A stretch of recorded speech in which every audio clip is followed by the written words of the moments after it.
Domingo 25 de febrero. Hermanos, es una bendición el poder compartir el mensaje de la bendita palabra de Dios. Mire, llegamos ya al segundo domingo de Cuaresma, ¿verdad? Y vamos avanzando en este tiempo especial en el cual pues la palabra de Dios nos va ayudando, nos va presentando los mensajes adaptados para poder nosotros comprender lo que fue la pasión, muerte y resurrección de nuestro Señor y Salvador Jesucristo. Así pues, el Evangelio para este día está tomado de San Marcos, capítulo 9, versículos del 2 al 10. Doy lectura a la palabra de Dios, en el nombre del Padre, del Hijo y del Espíritu Santo. Amén. En aquel tiempo Jesús tomó aparte a Pedro, a Santiago y a Juan. Subió con ellos a un monte alto y se transfiguró en su presencia. Sus vestiduras se pusieron esplendorosamente blancas, con una blancura que nadie puede lograr sobre la tierra. Después se les aparecieron Elías y Moisés conversando con Jesús. Entonces Pedro le dijo a Jesús: Maestro, qué a gusto estamos aquí. Hagamos 3 chozas, una para ti, otra para Moisés y otra para Elías. En realidad no sabía lo que decía, porque estaban asustados. Se formó entonces una nube que los cubrió con su sombra, y de esta nube salió una voz que decía: Este es mi Hijo amado, escúchenlo. En ese momento miraron alrededor y no vieron a nadie, sino a Jesús, que estaba solo con ellos. Cuando bajaban de la montaña, Jesús les mandó que no contaran a nadie lo que habían visto, hasta que el Hijo del Hombre resucitara de entre los muertos. Ellos guardaron esto en secreto, pero discutían entre sí qué querría decir eso de resucitar de entre los muertos. Hermanos, esta es palabra del Señor. Gloria y honor a ti, Señor Jesús. Continuamos ahora con las lecturas correspondientes a este segundo domingo de Cuaresma. Y el texto para este día es un texto bastante conocido, ya que se conoce como la transfiguración del Señor. Ahora, es importante el contexto en el cual se desarrolló este momento maravilloso. Pues 6 días antes, claramente va a decir el Evangelio, que tuvo lugar aquel momento cuando Jesús, allá en Cesarea de Filipo, les ha preguntado a sus discípulos: ¿quién dice la gente que es el Hijo del Hombre? Ellos, pues sabemos nosotros y recordamos fácilmente esa escena.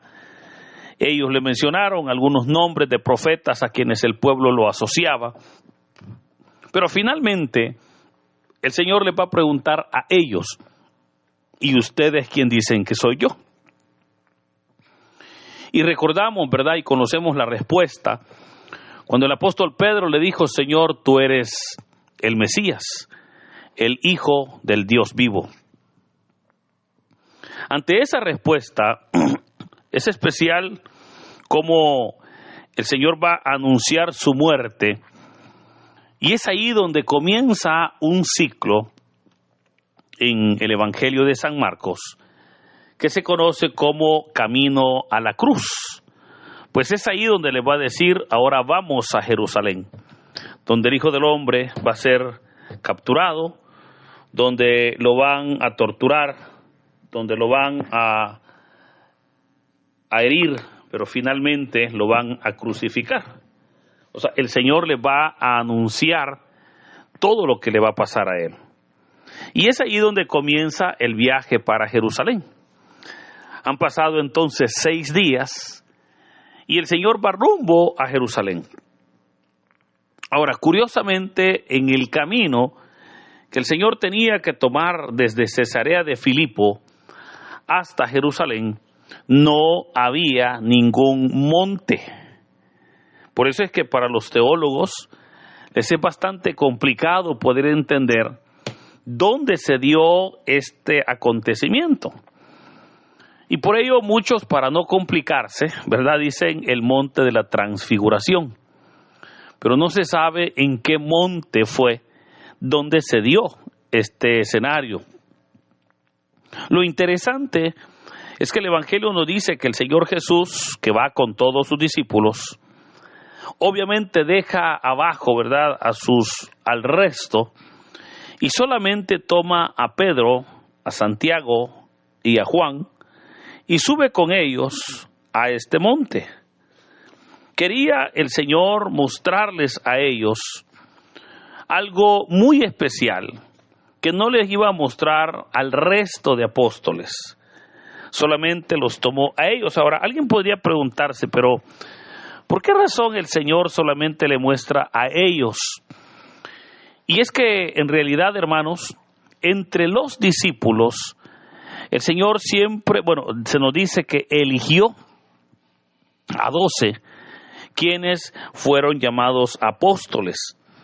Pero de entre los 12, sabemos que tuvo también un círculo más cerrado, un círculo más, diríamos, más íntimo, con Pedro, Santiago y Juan, a quienes les mostró acontecimientos verdaderamente sorprendentes, como este, por ejemplo. Hoy los toma, suben al monte, y estando en el monte se nos dice que se transfiguró en su presencia. Ahora, ¿en qué consistió la transfiguración? Y el Evangelio nos lo explica cuando dice que sus vestiduras se pusieron esplendorosamente blancas, con una blancura que nadie puede lograr sobre la tierra. Ahora, este relato de las vestiduras blancas es un relato, hermanos, similar a lo que nos va a describir el libro del Apocalipsis en el capítulo 19, cuando nos va a hablar del momento sobre el cual el Señor Jesús viene a reinar sobre la tierra, pero también el momento sobre el cual el Señor se sienta en su trono para juzgar a las naciones. De hecho, a ese relato, el libro del Apocalipsis le llama el juicio del trono blanco. Y le llama el juicio del trono blanco porque se nos va a describir que tiene una blancura verdaderamente excelente. Está dotado de una luz, de una blancura, que como el texto de hoy claramente lo dice, nadie puede lograr sobre la tierra. Hoy entonces Jesús está mostrando a sus discípulos lo que el Nuevo Testamento va a decir, ¿verdad?, sobre la venida del Hijo del Hombre, sobre el juicio de las naciones en el gran trono blanco. Hoy entonces el Señor está, ¿verdad?, transfigurado ante sus discípulos. Pero veamos que en ese momento dice que se les aparecieron Elías y Moisés conversando con Jesús. De entrada, hermanos, nosotros nos preguntamos, ¿por qué Elías y por qué Moisés? Y fíjese que es interesante, porque sabemos nosotros que Elías es el representante de los profetas, pues es el gran profeta Elías. Y Moisés es el representante de la ley. Pero eso entonces ya nos explica, ¿verdad?, obviamente, por qué razón hoy el Señor va para Jerusalén y en este momento se le presenta Elías y Moisés. Y fíjese que aunque el Evangelio de San Marcos, que el texto que hoy hemos leído, no nos explica lo que ellos hablaban, porque solo dice que se encontraron Elías y Moisés conversando con Jesús, sí nos lo dice el Evangelio de San Lucas. El Evangelio de Lucas dice, y conversaban sobre su próxima muerte en Jerusalén. O sea, hoy el Señor está retomando, diríamos, el trabajo de Elías, la misión de Elías, para ir y darle un total cumplimiento allá en Jerusalén. ¿Y cuál fue el trabajo de Elías? El trabajo profético. Pero también está el Señor retomando el trabajo de Moisés, la misión de Moisés, para ir y darle cumplimiento con su muerte en Jerusalén. ¿Y cuál fue la misión de Moisés? La ley. Hoy podemos entonces entender en este texto que Jesús con su sacrificio dio cumplimiento a la ley y a los profetas. Todo lo que dijo la ley sobre Jesús se cumplió en él. Todo lo que dijeron los profetas sobre Jesús se cumplió en él. Eso es maravilloso, porque vemos cómo ahora el Señor está retomando, ¿verdad? O está haciendo el eslabón que va a unir el Antiguo Testamento con el Nuevo Testamento. O sea, va a unir la ley, las profecías, obviamente con la gracia. Va a unir la profecía, va a unir la ley ahora con su sacrificio.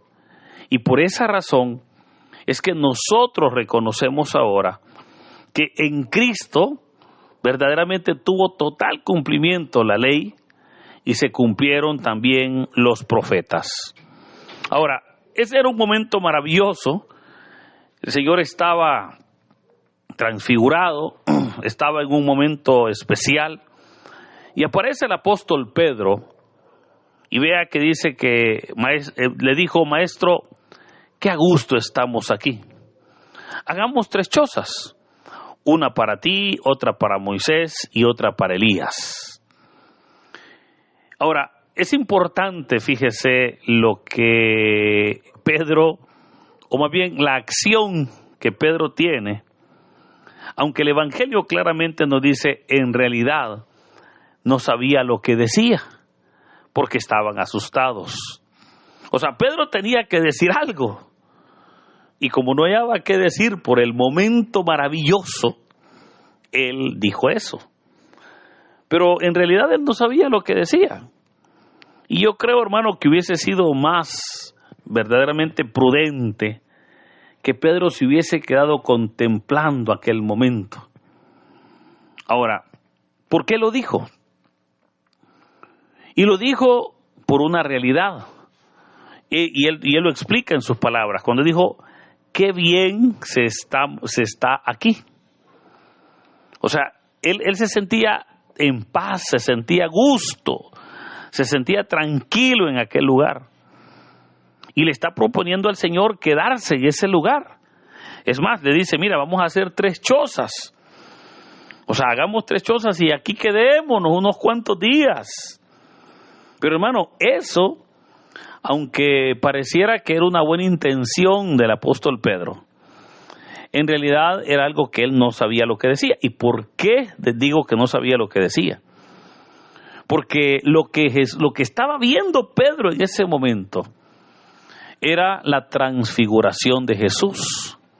Pero recuerde, ese era un momento. O sea, era, como diríamos nosotros, era la prueba del reino que le esperaba. O sea, era una manifestación de la gloria de Jesús. Una manifestación de la gloria que Jesús pues ahora tiene. Pero ¿qué era necesario para que Jesús recibiera la gloria? Era necesario el sacrificio. Y a eso es lo que Pedro está tratando de ignorar. Pedro está ignorando el sacrificio, o no quiere ver el sacrificio, pero sí quiere ver el resultado. Sí quiere ver a Jesús transfigurado. Y por eso le dice: aquí quedémonos, aquí nadie te persigue, aquí nadie te insulta, aquí estamos bien. Pero hermano, ese es un peligro, fíjese, entre los cristianos, porque muchas personas les encanta la bendición, o les encanta, ¿verdad?, el éxito, les encanta la gloria de Dios, pero se olvidan que para recibir la gloria de Dios hay que pasar por la cruz. Se olvidan que para recibir la bendición hay que pasar por el desierto. Se olvidan que para recibir la gloria de Dios hay que pasar por la prueba. Entonces, a mucha gente le encanta la gloria de Dios. Es fascinante, es hermoso, pero no quieren pasar por la cruz. Así muchos, ¿verdad?, quieren recibir el gozo de la resurrección, pero no quieren pasar por la negación, no quieren pasar por el sacrificio, no quieren pasar, mire, por el desierto. Y por esa razón es que este día, mire, la primera lectura es un texto verdaderamente hermoso sobre Génesis capítulo 22, donde se nos presenta la prueba que Dios puso a Abraham para que le sacrifique a su hijo Isaac. O sea, ese texto nos hace ver cómo Abraham, después de ser probado, el mismo Dios le va a decir, mira, te bendeciré porque ya vi que eres un hombre sincero. Claramente el texto describe cuando le dice, mira, te bendeciré, juro por mí mismo, dice el Señor, que por haber hecho esto, le dice, y no haberme negado a tu único hijo, yo te bendeciré, multiplicaré tu descendencia como las estrellas del cielo y las arenas del mar. O sea, vea cómo Dios está ahora hablando de bendición. Pero para que Abraham llegara a ese momento, tuvo que ser probado. Lo mismo sucede con nosotros. Por esa razón, no le huyamos a la prueba, sino más bien seamos fuertes en la prueba. El domingo pasado, usted recuerda que hablábamos sobre las tentaciones y decíamos que de la tentación sí hay que huir porque la tentación lo que busca es dañarnos, es destruirnos. Y decíamos que la tentación viene del enemigo. Pero hoy puedo recordarle, hoy se nos habla de la prueba. La prueba viene de Dios. Y la prueba, obviamente, es como una necesidad para poder nosotros superar nuestras debilidades, nuestros temores, pero también para que el Señor pueda bendecir nuestras vidas. Por ello, el texto claramente dice que no sabía lo que decía, estaban asustados. Pero vea, es ahí entonces donde el Padre va a intervenir. Pues dice que se formó una nube que los cubrió con su sombra. Y de esa nube salió una voz que dijo, este es mi Hijo muy amado, escúchenlo. Veamos, hermanos, cómo hoy nuevamente el Padre está hablando. Y digo nuevamente porque cuando Jesús se bautizó, lo hablábamos el domingo anterior, se escuchó una voz que dijo, tú eres mi Hijo muy amado, en quien tengo puestas mis complacencias. Y decíamos que ese mensaje fue del Padre para Jesús, porque le dijo, tú eres mi Hijo. Ahora vemos cómo nuevamente el Padre habla desde los cielos, pero ahora dice, este es mi Hijo amado. Escúchenlo. ¿Y a quién les está hablando? Por supuesto, a los discípulos. Les está diciendo, escuchen a Jesús, escúchenlo. Y el Señor claramente les está haciendo ver lo que venía, o sea, su gloria. Pero también para tener esa gloria había y era necesario que pasar por la cruz, ¿verdad? Eso es importante. En ese momento miraron alrededor y no vieron a nadie, sino a Jesús que estaba solo, ¿verdad?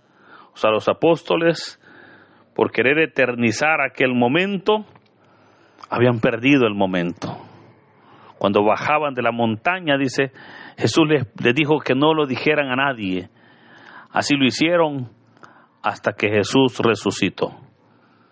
Ahora, hermanos, Jesús ya resucitó y hoy es cuando lo podemos decir a todos, que Cristo es el Hijo de Dios, que Él es el Hijo amado del Padre y que es a Él que debemos todos de escuchar. Por eso, ánimo, Dios es fiel y está con nosotros. Que el Señor nos bendiga en el nombre del Padre, del Hijo y del Espíritu Santo. Amén.